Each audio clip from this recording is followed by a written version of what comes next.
জুলাই আন্দোলনে শহীদ পরিবারগুলোর ঈদ কাটছে মলিনভাবে। সন্তান না থাকায় শোক আর স্মৃতি নিয়েই এবারের ঈদ যেন বিষণ্ণতায় ভরা তাদের কাছে। বুক ভরা কষ্ট নিয়ে এসব হত্যার মদদদাতা ও খুনিদের দৃষ্টান্তমূলক শাস্তি দেখে যাওয়ার আশা স্বজনদের। এই ঈদে জামা জুতো অ্যাক্সেসরিজের ডিসকাউন্ট।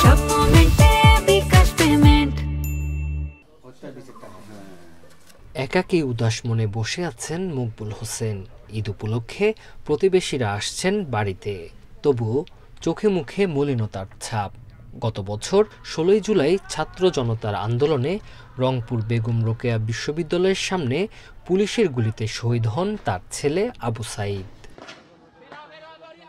প্রতি বছরই ঈদের ছুটিতে বাড়িতে আসতেন সাইদ। ভাগ্নি, ভাতিজা আর বন্ধুদের সাথে কাটত তার ঈদের দিন। বছর ঘুরে সেই ঈদ এলেও সন্তানের শূন্যতা করে খাচ্ছে মা বাবাকে। বোন বোনার ঘেরে, ভাগ্নে ভাগ্নির ঘেরে কাপড় চোপড় নিয়ে দিত, হয়তো নাস্তা পানি কিনে দিত, বোনের ঘেরে বাড়ি যেত। এখন তো আর নাই, আর কে খোঁজ দিবি, আর কি করবি।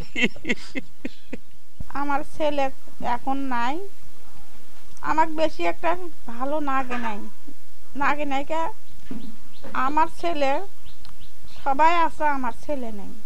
বীরের মতো জীবন দেয়া আবু সাইদের খুনিদের দৃষ্টান্তমূলক শাস্তি চান সহপাঠীরা।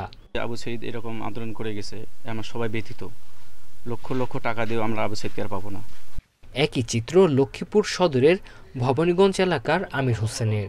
গত 4 আগস্ট গণ অভ্যুত্থানে চকবাজারে গুলিতে শহীদ হন তার ছেলে সাব্বির হোসেন। সন্তান না থাকায় ঈদ আনন্দ নেই তার পরিবারে।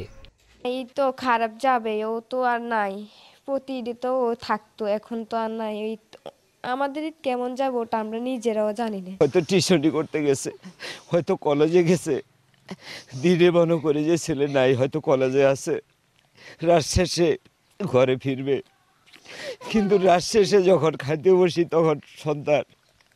ঈদের আনন্দ মলিন নরসিংদীর শহীদ 22 পরিবারের। সন্তান ও প্রিয়জন হারানোর কষ্ট চোখের পানি আর দীর্ঘশ্বাসে আটকে আছে তাদের। Tanzil Hasnat, independent news.